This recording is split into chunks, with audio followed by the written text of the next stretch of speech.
So a few weeks ago, I decided to double oak Buffalo Trace White Dog Mash Bill number 1 and double oak some Old Granddad 114. It's been 3 weeks. Stick around, let's see what's going on.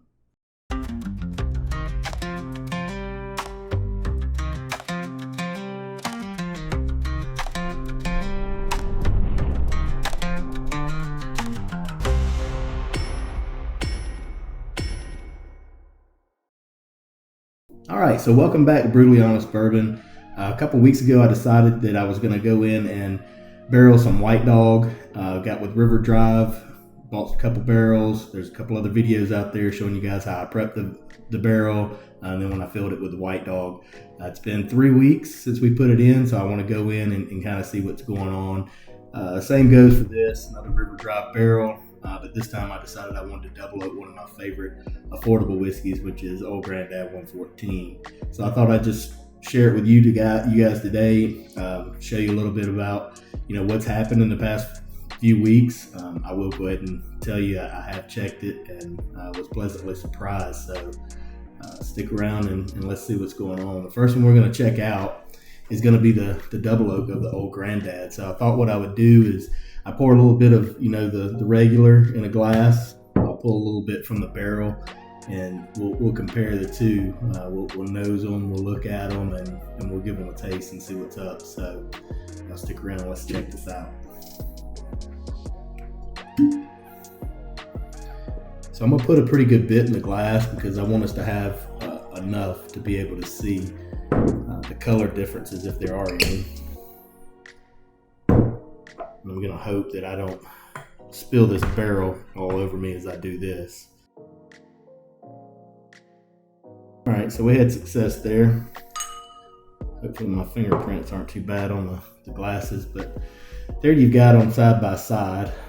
We'll hold them up to the camera and see what we can tell in the differences. But just starting out, we'll look at the regular Old Granddad. So you can see the color there. And then you can look at what's been in the barrel for 3 weeks. I feel that there's a clear difference in the two with the colors. I feel like this one that's been in the barrel is much darker. For 3 weeks, obviously it's not a ton darker, but me just looking back through it at you guys, it's a clear difference. Let's nose them and palate and see what they look like. So that one has a little ethanol on it. It's got some fruit. Sweet. Let's see what the barrel's done. It's much more mellow. It's taken on a lot more oak characteristics. It's not as fruity. This one's like really bright fruit. And this one's like more body, more oak. Put them on the palate, see if they're any different.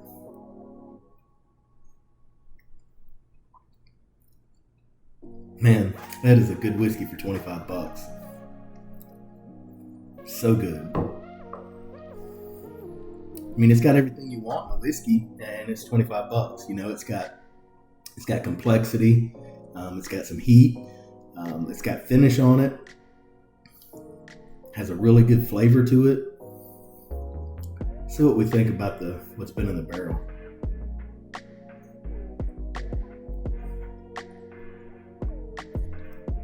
It's totally different. It's smoother.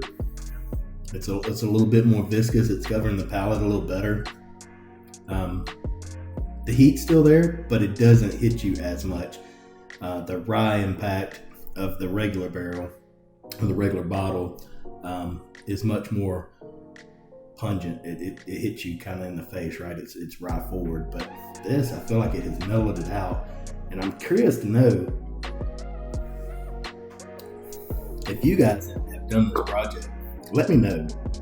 Like, how long should I leave this thing in? I don't feel like it's gonna take several months. I'm thinking month and a half, 2, 3 tops.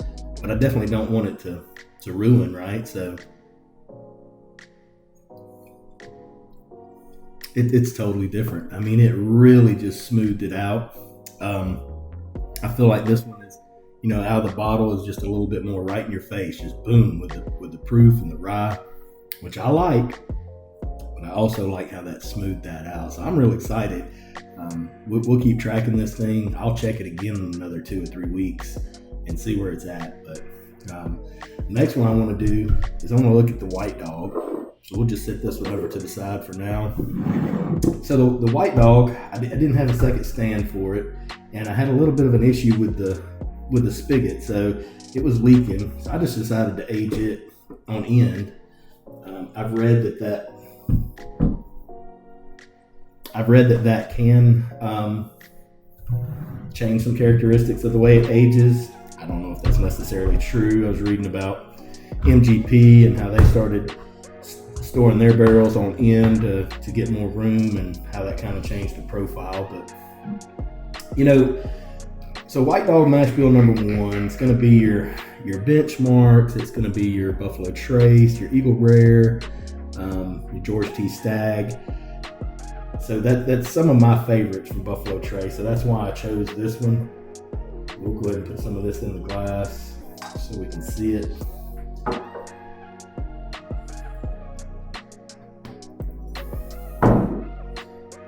And we'll check out what's in the barrel. Right off, when you try that White Dog, you don't feel like you're drinking a Buffalo Trace product, in my opinion.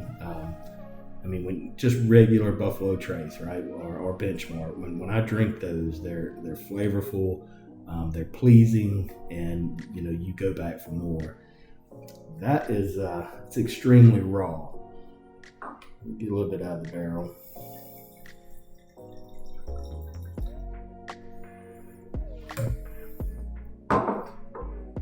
And I'm pretty surprised. I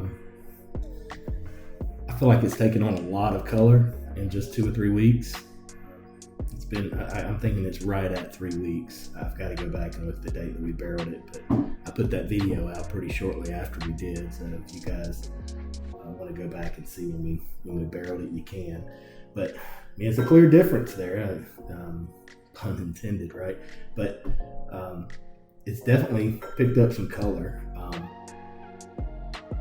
Man, that is just really corn and like moonshine.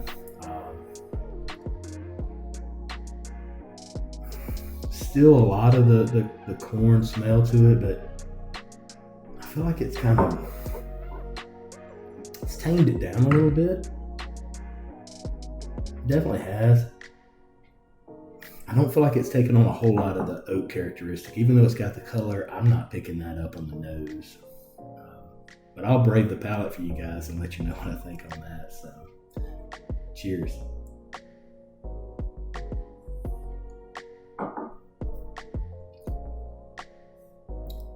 It's not terrible. It's not something I would run to. It has a funky mid palate and finish on it, but it does have a sweetness to it, that corn sweetness. I don't think anybody's just going to drink that.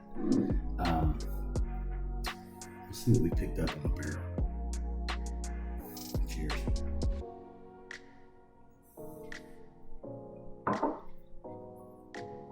Most definitely. It's still not great, but it's definitely picking up the oak characteristic from the barrel. You can pick up, you're getting some of that oak into the mid palate, into the finish. I'm pretty excited to see where this one goes. So the barrels are being kept in my basement. My fear with the smaller barrel was losing a majority of the juice. I've heard a lot of people say that, man, I did these 5-liter projects and lost 5-6 of what I put in. Some people say, man, I came back and it was empty. A lot of people will tell you they didn't read the instructions and they didn't clean it out and pre-soak it with water. But I would be heartbroken to know that I come back to 1 of 7 bottles is what I put in for this one. Obviously put more bottles in with the 375s here, but if I just come back to half of it, I'll be happy. But But my thoughts was, keep it in the basement where it's not super hot. The whiskey's staying about 70 to 73 degrees. So far, I haven't lost a lot in the past 3 weeks. I have lost some. And when we toured Buffalo Trace, we learned that like the benchmarks, the younger age stuff, they throw up in the top corner of the rick house where it's the hottest. And then, as you go up in grade, your Eagle Rares, your Buffalo Trace, all that, they come down into the rick house where it's not quite as hot as it would be up in the top. And then you come all the way down to the cellar basement type area where it's really cool. It's right against like dirt and like dirt floors, and that's where all your higher end stuff like your George T. Stagg is aged for much longer. So I don't think you necessarily have to have the heat. I think that it does assist with quicker aging. So when you're trying to age something in a large barrel for 4 years and get it out to the public, I think it does help with that because it pushes it into the wood, and then when it gets cold, it pulls it out of the wood, and that's cyclical, and that's what ages the whiskey, right? So I'm told that with the smaller barrels, all the science behind the amount of surface area that you have and the whiskey touching the surface area, it's greater, and so that reduces your aging time frame exponentially. So I think we're seeing that. I don't know that if you were to put this in a 53-gallon barrel and come back to it 2.5 weeks, if you'd see that. I mean, we've been to some distilleries and seen what they've got in 2 weeks, and in my opinion, it looks a lot lighter than that. So I don't know. You guys stay tuned, man. And if you've done this project, if you got any pointers for me, drop those down in the comments. If you're liking the material that I'm putting out, make sure you subscribe, like, and share it. We're also on TikTok, Instagram, Facebook, and even have a Facebook private group. So if you guys like to learn about whiskey, we've got several members in there that will share with one another, about the experiences that they're having and the things that they know. And so it's a real good community. There's no trolling and no bashing going on there. Everybody's real respectful. So if you guys think that that's something you want to do, shoot me a friend request on Facebook, Brandon Carlton, or send me an email at brewtallyhonestbourbon@gmail.com, and we'll get you plugged in with that. But overall, I hope you guys are enjoying the content, and I'm pretty excited about what's to come with these, especially the old granddads. So until next time, let the whiskey and friendships flow. Cheers.